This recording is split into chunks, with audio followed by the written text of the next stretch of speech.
we are in Blender and we are making our little Voltorb, and what I want to do now is go into sculpt mode. Now this is the mode that I feel like Blender shines the most in.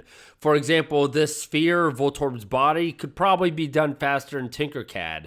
It could be done in Fusion 360, but sculpt mode is something here in the top left. Just go to sculpt mode. This is what can't be done in Tinkercad. It can't be done in Fusion 360. It's really easy to use. It's pretty intuitive, I think, and it's so powerful. So over here to the left, I've already kind of made myself a little Voltorb. I made up some my little eyeballs, and you see what I'm trying to get at there. Just raise his eyebrows a little bit and make them a little more menacing. Nothing insane, and I'm going to mainly be pretty drastic here just to show you some of the tools. I'm not going to show you all of them because that would be a long video. So here we have our object.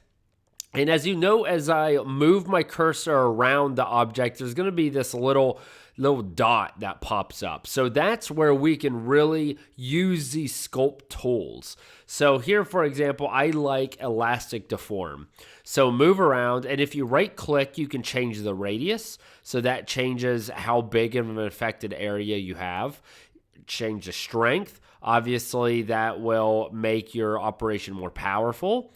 Auto smooth, normal weight. So you could all play with these. Right in the beginning, you're just going to want to kind of play a little bit. And over here, you can already see I've made a little indentation. Now I'm going to pull this out. A lot of this is, again, super powerful. Really nice, easy to use. You can really create kind of what you want.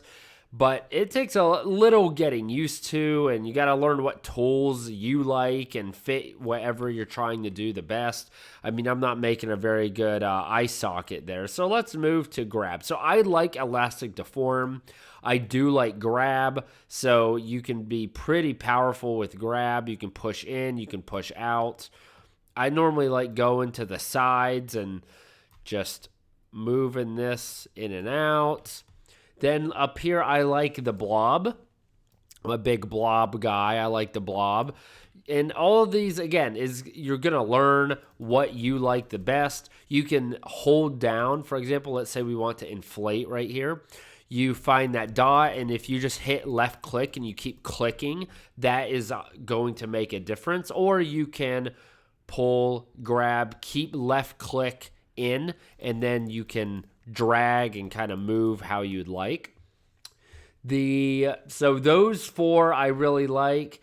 Smooth I think is really good. Like right here is a little rough. I click twice and that really smoothed that. You can of course go to Control Z and that will undo, but smoothing is a really useful tool. Same thing for flattening.